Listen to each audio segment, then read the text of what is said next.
오늘 읽었던 말씀은 우리가 너무나 잘 알고 있는 그런 말씀입니다. 베드로가 예수님께서 베드로에게 질문했습니다. 너는 나를 누구라 하느냐? 주는 그리스도시요 살아계신 하나님의 아들입니다. 이랬을 때 예수님께서 내가 네의 반석 위에 내 교회를 세우리라고 하신 그 말씀입니다. 여러분, 이제 사람을 만나면 새해 복 많이 받으세요 이렇게 하는 시간이 되었습니다. 오늘도 오랜만에 한 20년 만에 대학 선배를 만났습니다. 그렇게 이런저런 어떻게 살아왔는지 이런 얘기를 나누면서 마지막 헤어질 때 새해 복 많이 받으십시오. 너도 새해 복 많이 받아라 이렇게 서로 인사하고 헤어졌습니다. 여러분, 우리가 새해 첫날 그리고 마지막 날 송구영신 예배 드리고 새해 첫 해가 떠오르기 전에 우리는 하나님께 또 약속했습니다. 올해는 기도하고 열심히 섬기고 살겠습니다. 그것을 되돌아보는 시간이 되었습니다. 세월은 흘러서 여기까지 왔습니다. 이제는 우리가 어떻게 기도하고 왔는지 하나님께 1년을 바치고 기도했던 내용들이 우리 주위에서, 내 주위에서 성령의 도우심으로 어떻게 성취되었는지, 아직 응답되지 않은 기도가 있는지 되돌아보는 시간이 되었습니다. 늘 마지막이 되면 후회도 되고 또 감격도 있습니다. 오늘 이 말씀은 기도 생활에서 실패하면 인생도 실패한다는 것을 반어적으로 얘기하고 있습니다. 하나님은 기도를 통해서 우리와 대화하십니다. 우리가 너무나 잘 알고 있는 얘기입니다. 기도하지 않는 그리스도인은 스스로 하나님의 도우심을 포기하는 것과 같습니다. 기도를 통해서 능력을 받아야 되고 그리스도인은 삶의 능력을 기도로부터 하나님으로부터 받고 살아갈 수 있는 것입니다. 하나님께서 인간을 다스리는 원리는 분명합니다. 기도하는 사람을 도우고 기도하는 사람에게 능력 주시고 기도하는 사람의 인생을 승리하게 하시는 하나님인 것입니다. 이것은 불변의 진리인 것입니다. 왜요?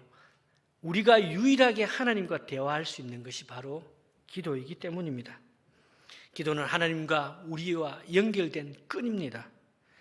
하나님의 목적과 계획들은 기도에 의해서 이루어짐을 믿습니다. 그래서 우리는 기도는 주님이 주신 능력이다 라고 생각해야 됩니다. 16장 오늘 말씀 19절에 내가 천국의 열쇠를 내게 주리니 네가 땅에서 무엇인지 매면 하늘에서도 매일 것이요 네가 땅에서 무엇을 풀면 하늘에서 풀리리라고 하셨습니다.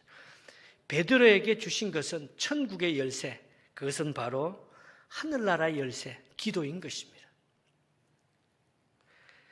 그리스도인의 기도는 주님이 주신 능력입니다. 우리가 자녀가 부모님과 대화하고 자녀들과 대화하고 자녀들이 어떤 생각을 하는지 부모님은 어떤 마음을 갖고 계신지 대화를 통해서 알 수 있습니다. 그것이 가장 기본인 것입니다.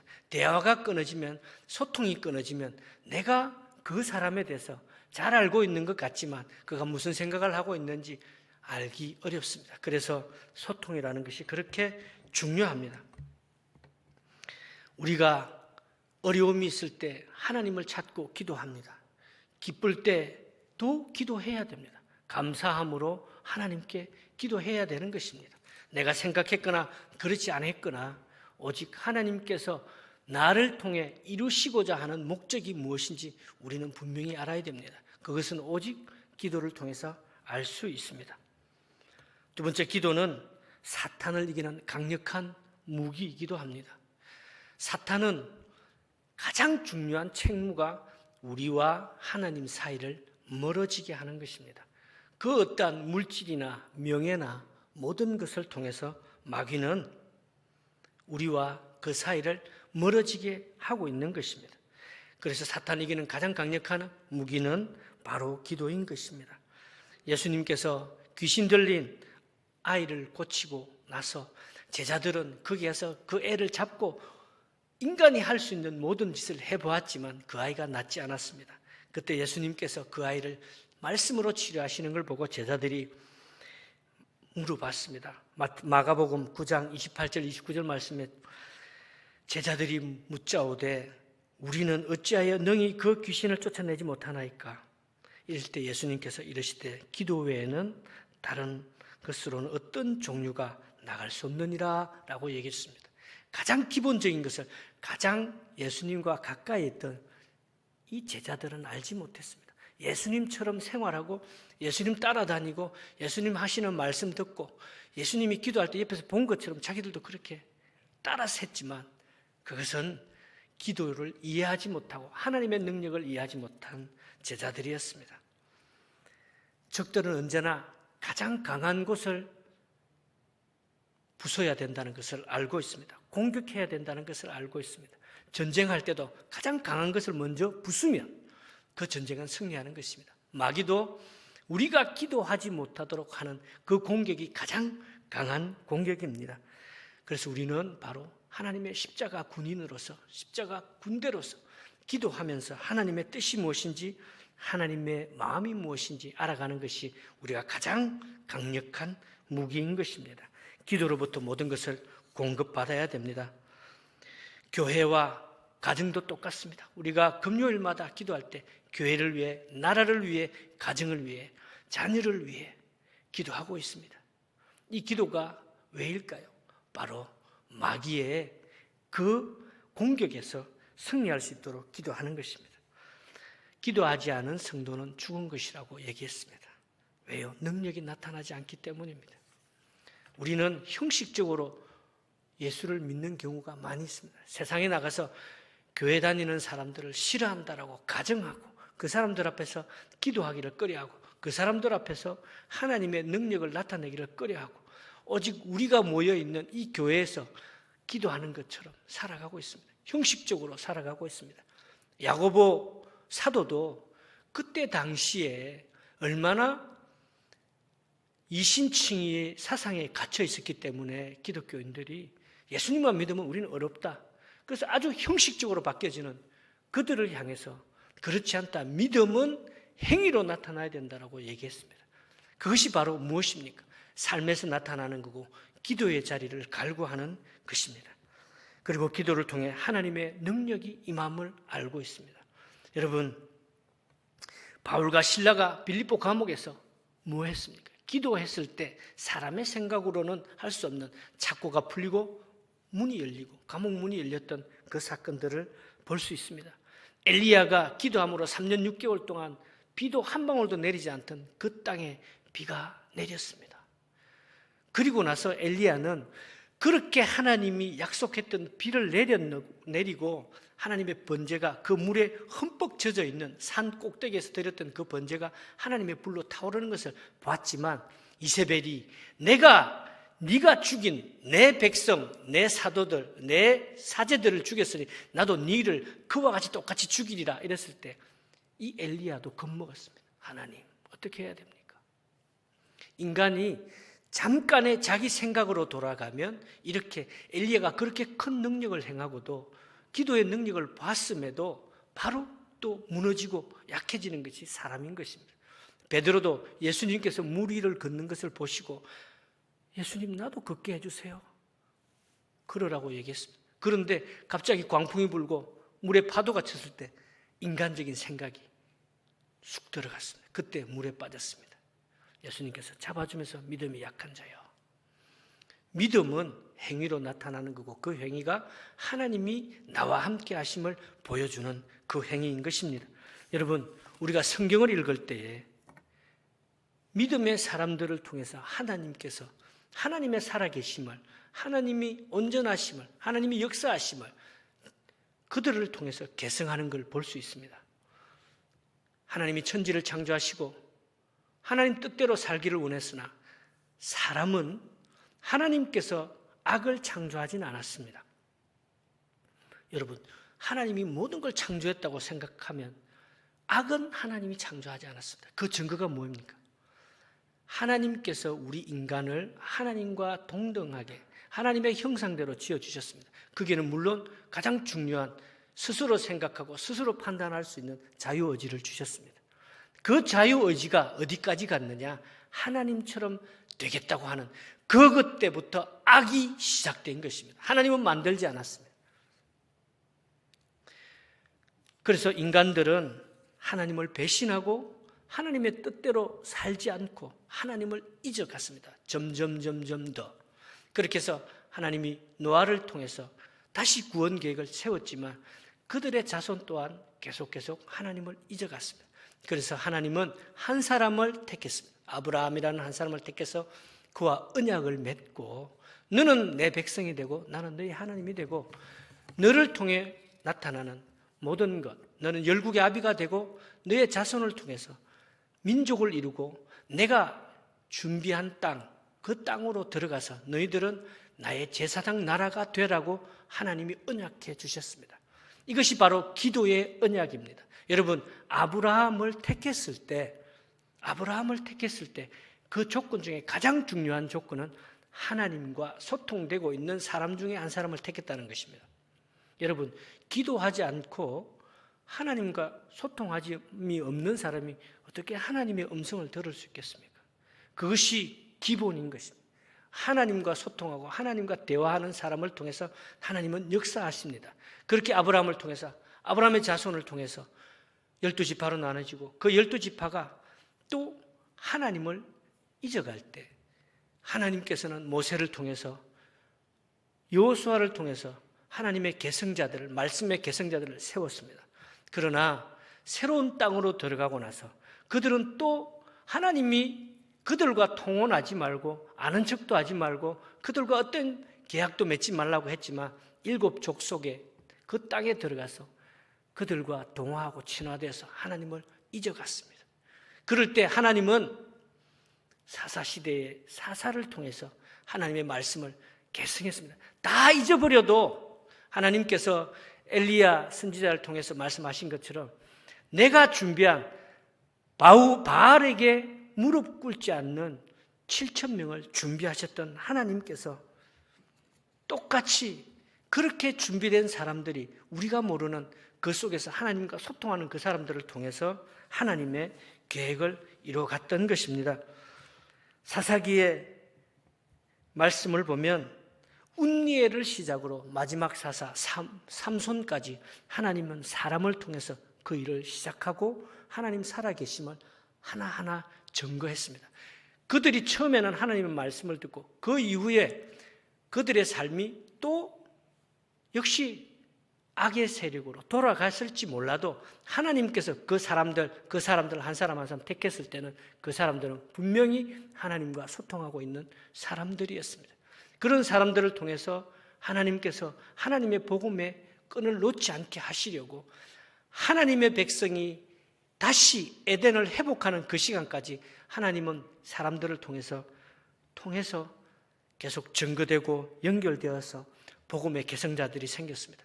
사사시대가 끝나고 하나님께서는 마지막 사사 사무엘을 통해서 왕정을 열게 하시고 그 왕이 사람들을 통치하고 신탁 통치가 아니라 이제는 사람이 사람을 통치하는 왕정으로 바뀌었을 때도 하나님은 사람이 세운 왕이라 할지라도 그들 속에 선지자를 통해서 계속 하나님의 말씀은 맥을 이어갔습니다.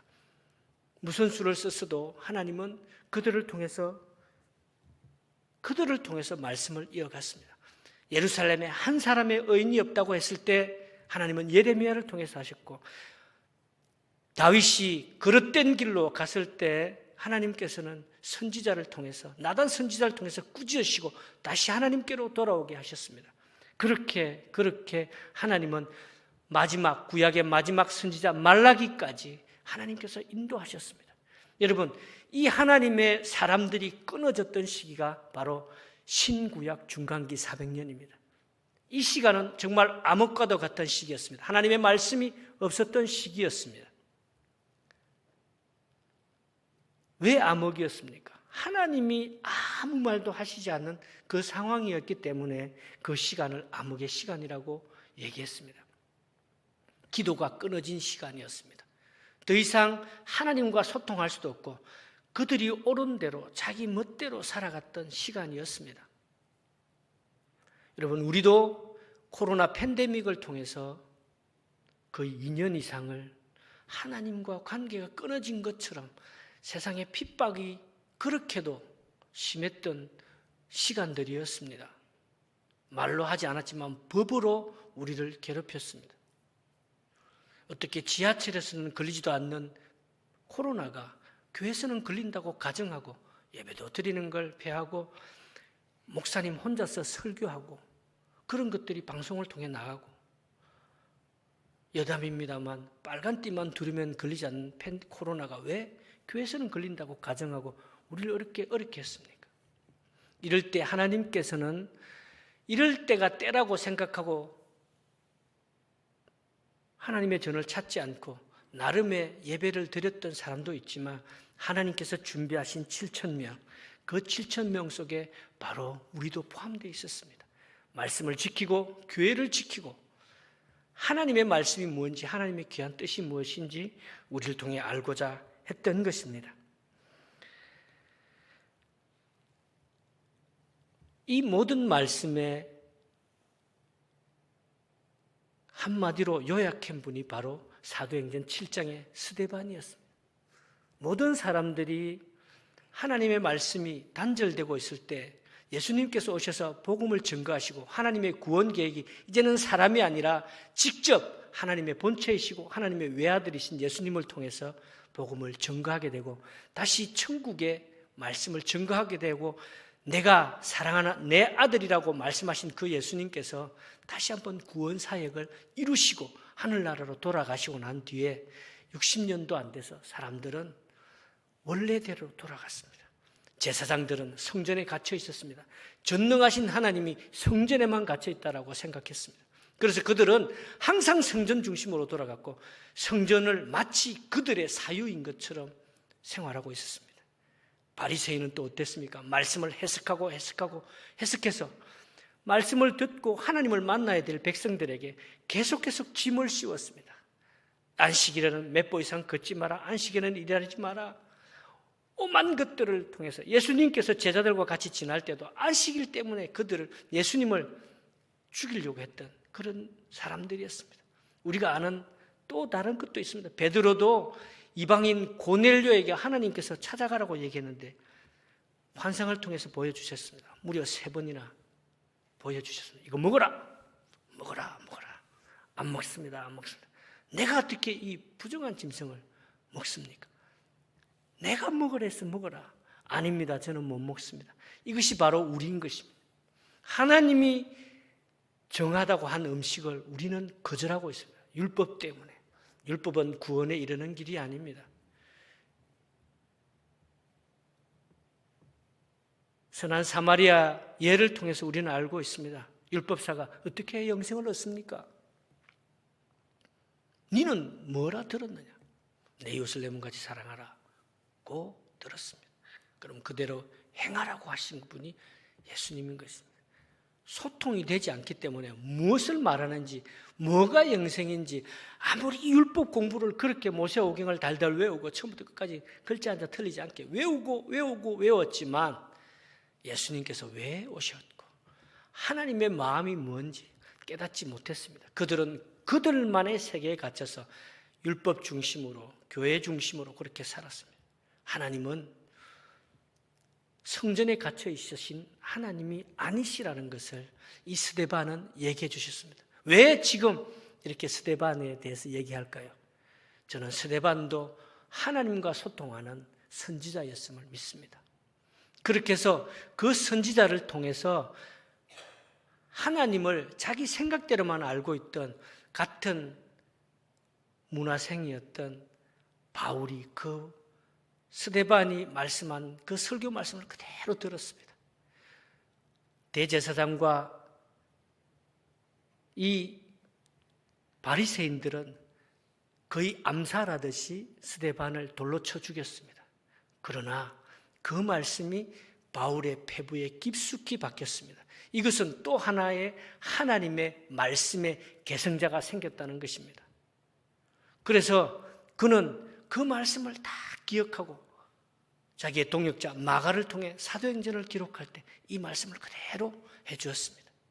그러면서 자기는 그리스도인들을 처단하기 위해서 다메섹으로 가는 도상에서 예수님을 만났습니다. 그 만난 것이 바울이 일생 동안 하나님 말씀을 증거하고 하나님의 구원 계획을 세상 끝까지 모든 형제 자매에게 인종을 가리지 않고 나라를 가리지 않고 세대를 가리지 않는 그 하나님의 모든 백성에게 말씀을 증거하는 자로 쓰임받았습니다. 그래서 그 복음이 지금 우리에게 여기까지 와 있는 것입니다. 그러면 그 복음이 그렇게 여기까지 왔습니다. 그러면 우리는 어떻게 해야 될까요? 그 사도 바울이 전한 복음이 우리는 지금 이 시대에 하나님의 사람으로 기도의 동력자로 말씀의 증거자로 살아나가야 하는 것이 바로 우리의 사명입니다. 오늘 예배드리고 기도하는 우리가 하나님의 마음을 알아서 하나님 믿지 않는 자들에게 복음 증거하고 시험 든 자에게 위로하고 아픔이 있는 자와 같이 보듬어 줄 수 있는 그런 위로자, 하나님과의 소통하는 자가 바로 우리가 되어야 되는 것입니다. 세상은 계속 냉혹해지고 이익에 따라 움직이고 있습니다. 세계 정세는 이제 악이 없고 거대한 블록으로 서로의 이익을 통해서 적이 없고 이익이 되는 데는 적과도 손잡는 그런 시간이 되었습니다. 우리가 알고 있던 기독교 국가라는 미국은 처참하게 무너지고 있습니다.